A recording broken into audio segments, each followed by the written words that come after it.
A rigid ball of mass m strikes a rigid wall at a 60 degree and gets reflected without loss of speed as shown in the figure. The value of impulse imparted by the wall on the wall will be கொடுத்துருக்கிறது வந்து என்னன்னா M mass 60 degree with இந்த rigid wall போட்டிருக்காங்க. அதே மாதிரினா reflected without loss of speed போட்டிருக்காங்க அதே ஸ்பீடில்.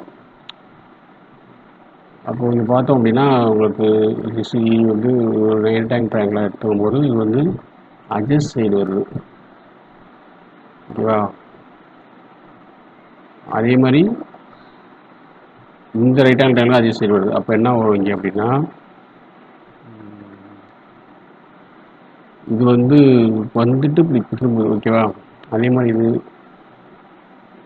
இந்த இடத்துல வந்து ரிஃப்ளெக்ட் ஆகுது.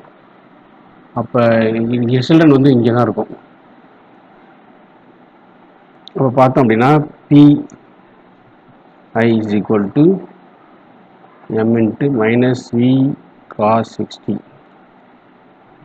cos 60 வந்து என்னது உங்களுக்கு 1/2, ஸோ minus 1/2 mv/2 வந்துடுது.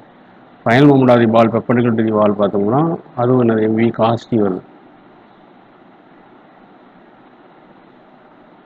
cos 60 1/2 இங்கே mv/2 வருது. அப்போது வந்து pf minus v தான் வந்து என்னது change momentum, that is equal to impulse imparted to the வால்.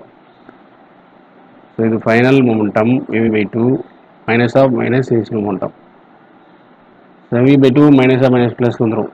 அப்போ mv/2 ப்ளஸ் mv/2 எவ்வளோ 2mv/2 வரும். So mv.